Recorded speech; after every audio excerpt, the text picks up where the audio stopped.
में एक व्यक्ति ऐसा बताए जो टेंशन में नहीं है। स्टूडेंट है, पढ़ाई की टेंशन, पढ़ाई पूरी होगी जॉब की टेंशन, जॉब लग गया तो टेंशन, नहीं लगा तो टेंशन। दुकानदार है, ग्राहक नहीं आ रहे तो टेंशन, एक साथ इकट्ठे आ गए तो टेंशन। किसान है, बारिश नहीं हुई तो टेंशन, इकट्ठी हो गई तो टेंशन। आप बताओ कौन है दुनिया में ऐसा व्यक्ति इन टेक्निकल को छोड़ के? सिर्फ एक टेक्निकल अचीवर ऐसा है जो टेंशन में नहीं है, घोड़े बेच के सोता है। आपके देवघर में सोने के पहले रात को ताला लगाते हैं? घर में लगाते हैं? क्यों? चोरी ना हो जाए, इसीलिए ताला लगाते हैं। ये टेक्निकल अचीवर नहीं लगाते ताला घर का, याद आ गया तो लगा देते हैं, ज्यादा सीरियस नहीं है। क्यों नहीं लगाते? इनको पता है क्या ले जाएगा चोर, और ले भी गया तो अगले महीने आरसीएम से फिर आ जाएगा।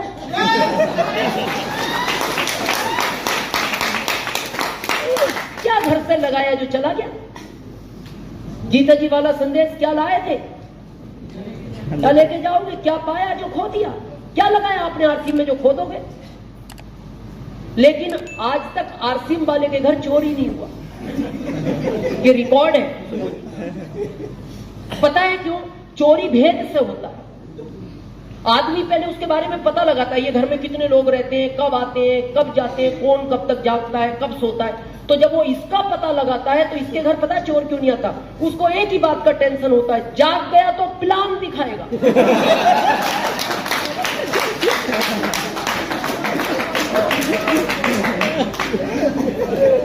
बोले जब ये बाहर वालों को नहीं छोड़ता, ये घर में आए हुए को छोड़ देगा। तो जीना चाहते हो ऐसी life, tension free life, money freedom, time freedom चाहते हो? क्या करना है? पहला, जितने भी लोगों को आप फरवरी में भीलवाड़ा दिखा सकते हो, जितनी संख्या आप ज्यादा कर सकते हो, उतनी ज्यादा अच्छी लाइफ आरसीएम में टेक्निकल की जी सकते हो, बहुत जल्दी जी सकते हो। दिखाना क्यों? आप कहोगे सर मीटिंग सुन ली ना। देखने और सुनने में धरती आसमान का अंतर है।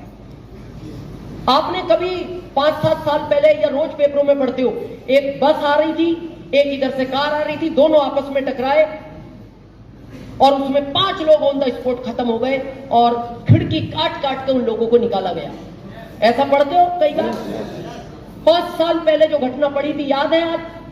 नहीं। क्यों पढ़ी थी? पर आप किसी चौराहे पे जाओ और आपके सामने बस आए, भगवान ना करे कोई कार उससे टकराए, 5 लोग ऑन द स्पॉट मर जाएं, चिल्ला रहे हैं, आप खिड़कियां तोड़ रहे हो, निकाल रहे हो, उस घटना को आप जिंदगी भर नहीं भूल सकते। वो ही घटना फरवरी में भीलवाड़ा होने जा रही है। उस घटना को जो देख आया, उसको आरसीएम में बड़ी पिन आने से दुनिया रोक नहीं सकती। वो घटना होने जा रही है। तो चाहते हो ऐसा जीवन? क्या करना है समझे?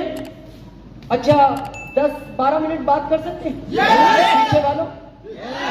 देखो, भारत का समझदार आदमी वही है जितना खर्च किया उसको वसूल करो। नियम तो यही बनता है, तो इतना तो वसूल करो, 150 तो करें 10 मिनट।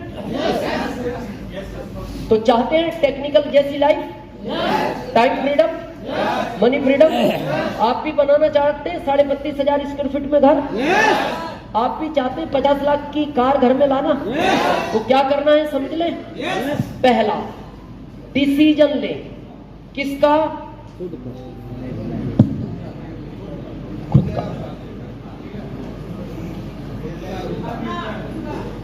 पहला डिसीजन खुद का। जिंदगी में मैं आरसीएम की बात नहीं कर रहा, बहुत ध्यान से सुनना, 5-10 मिनट। जब भी कोई काम स्टार्ट करो दुनिया का, आरसीएम नहीं, अकेले रूम में बैठ के दिल को पूछो, जो काम मैं करना जा रहा हूं इससे मेरा फायदा है या नहीं। दूसरा पूछो, जिस काम को मैं करने जा रहा हूं इसकी वजह से लोगों का फायदा है या नहीं। दिल कहे काम में तेरे को फायदा है, लोगों का नुकसान है, उस काम को कभी मत करना। दिल कहे तेरा कुछ नहीं मिलेगा, लोगों को फायदा है, तो भी करने का क्या मतलब है जब आपको नहीं मिलेगा। लेकिन दिल कहे तेरा फायदा है, तेरे से ज्यादा लोगों का फायदा है, उस काम को दुनिया मना करे, कभी रोकना मत, लेकिन डिसीजन खुद का। हम क्या करते हैं, बाहर जाके पूछते। मैं कॉमन सेंस की बात पूछता हूं, आपको बहुत बड़ा डॉक्टर बनना हो तो आपको टीचर से मिलना चाहिए कि मैं डॉक्टर बनना चाहता हूं, आप मेरे को राय दो। किससे मिलना चाहिए? डॉक्टर। ये जानते हो इतनी बात? सभी जानते हो? आपको टीचर बनना हो तो किससे मिलना चाहिए? टीचर। जानते हो ना इतनी बात? अब आरसीएम में अमीर बनना है तो किससे मिलना चाहिए? ये अगली रो में जितने अमीर लोग बैठे, और हम यही गलती करते हैं, इन अमीरों से आरसीएम समझ के जाते हैं। बाहर एक रिक्शा वाले को कहते हैं मैंने आज मीटिंग सुनी, गजब का बिजनेस है, कर लूं क्या? वो कहता है पागल है, रिक्शा चला बहुत स्कोप है। उसकी गलती नहीं है, क्योंकि वो रिक्शा चलाना जानता है।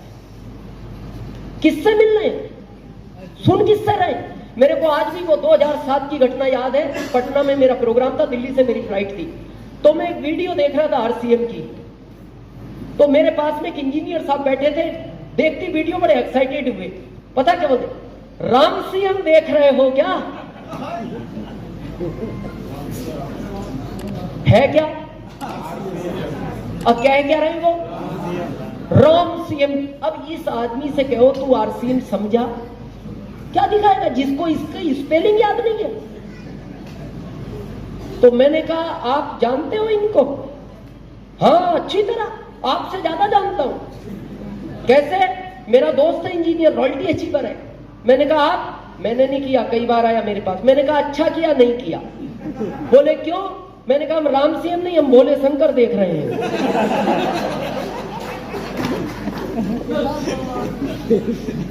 किससे मिल रहे हो? ये बात पता है मैं क्यों कह रहा हूं?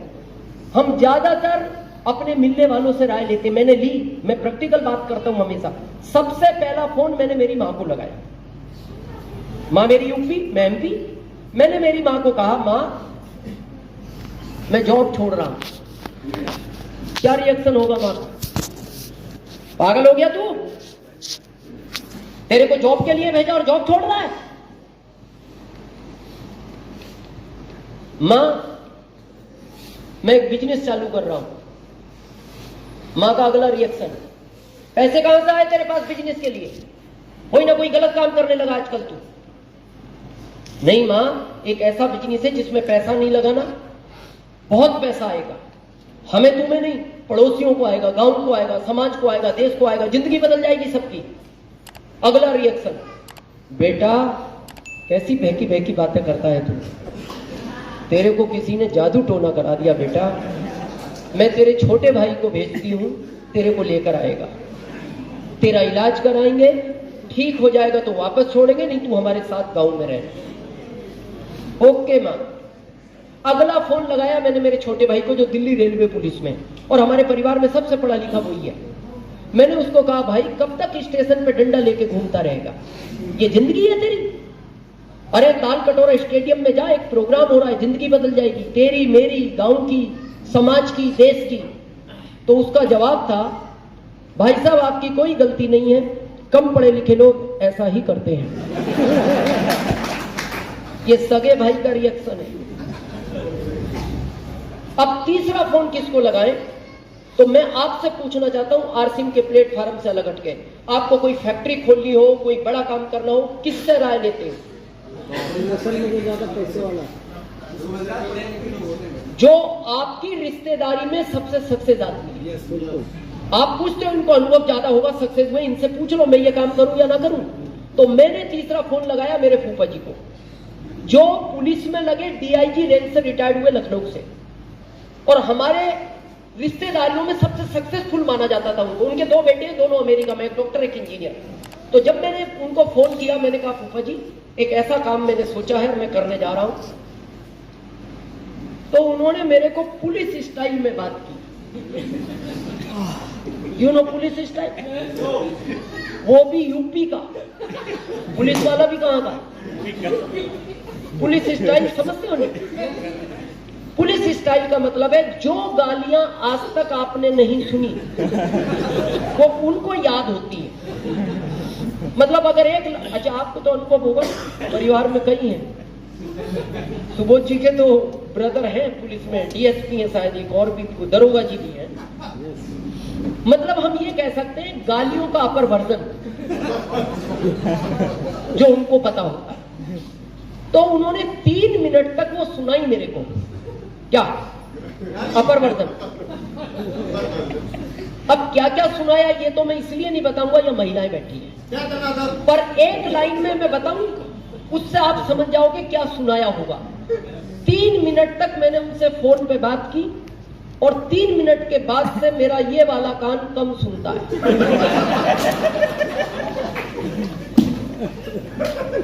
अब आप समझ गए होंगे उन्होंने क्या क्या कहा हो।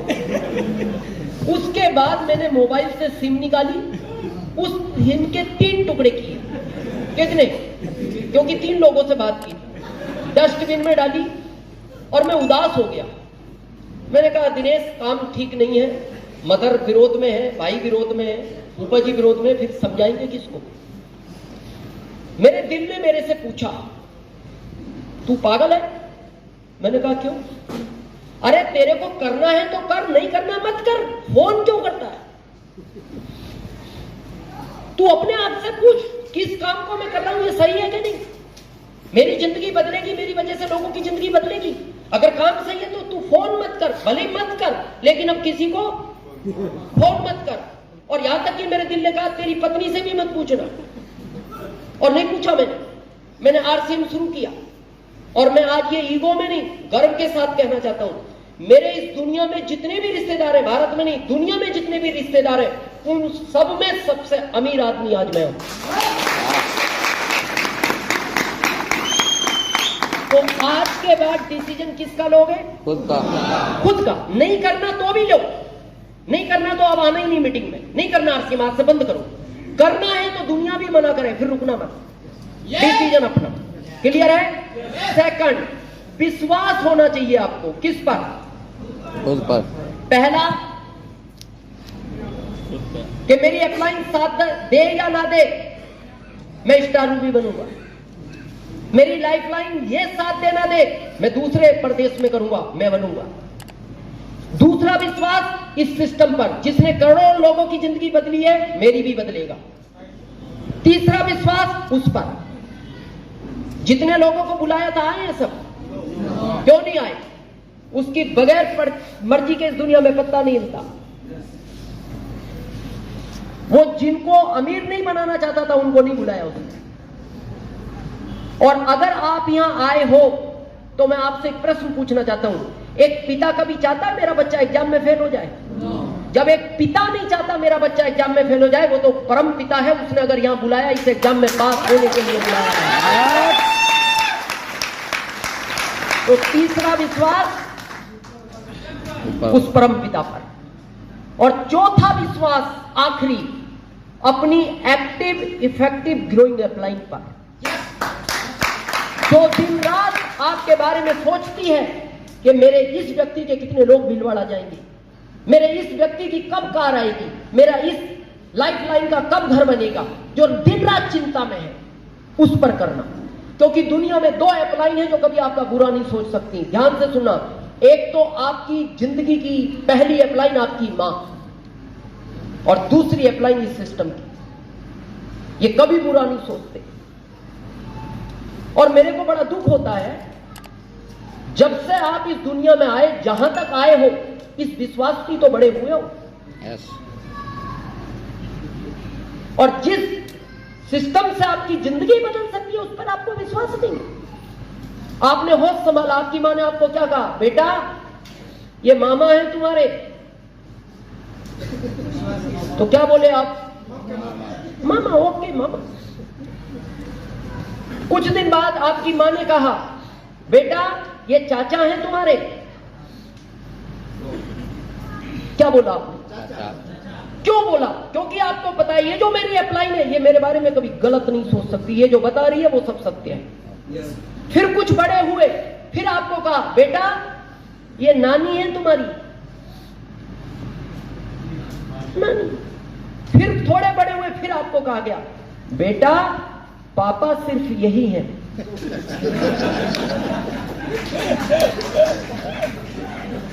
हाँ, ताकि कंफ्यूजन ना रहे। अब मैं आपसे पूछना चाहता हूं, आपने कभी अपनी मां से कहा मां मेरे को थोड़ा सा डाउट हो रहा है? कहा कभी? क्यों नहीं कहा? क्योंकि आपको पता है ये मेरी जो अपलाइन है ये मेरा कभी बुरा नहीं सोच सकती। और मैं इसीलिए कहता हूं आरसीएम जैसी बहुत कंपनियां होंगी दुनिया में, दुनिया की भारत में है। मैं उन कंपनियों के ना विरोध में हूं ना मैं नाम लेना चाहता हूं, पर मैं आरसीएम और उन कंपनियों का एक राज बताना चाहता हूं आपको। आरसीएम में जब तक आप अपनी टीम के 10 लोगों का घर बनवाओगे नहीं, आपका बनेगा नहीं। आरसीएम में जब तक अपनी टीम के 10 लोगों का घर बनवाओगे नहीं, आपका बनेगा नहीं। और बाकी कंपनियों में जब तक 10 लोगों का घर बिकवाओगे नहीं, आपका बनेगा। अब आपकी अपलाइन को घर बनाना है तो पहले आपका बनवाना पड़ेगा। तो फिर उसमें डाउट किस बात का? वो कह रही है भीलवाड़ा चलो फरवरी में। वो इसलिए भीलवाड़ा ले जाना चाहती है, वो आपका 1 करोड़ का बंगला बनवाना चाहती है, इसलिए वो कह रही है भीलवाड़ा चलो। तो कर सकते हैं विश्वास। और लास्ट, पैशंस, धैर्य चाहिए इस बिजनेस में। कितने टाइम का? 5 साल। क्यों चाहिए? प्राकृतिक से सीखो। जब आप एक बीज बोते हो, अंकुरित होता है, पौधा बनता है, टहनियां आती हैं, पत्ते आते हैं, फूल आते हैं, फल आता है। ऐसा कोई सिस्टम है बीज बो खींच के फल निकाल दो?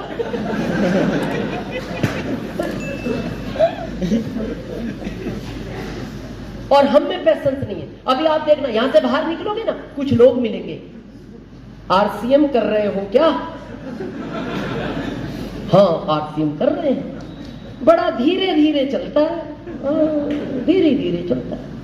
हमारे में आओ, बहुत तेज चलता है। बोले कैसे चलता है? आओ जाओ।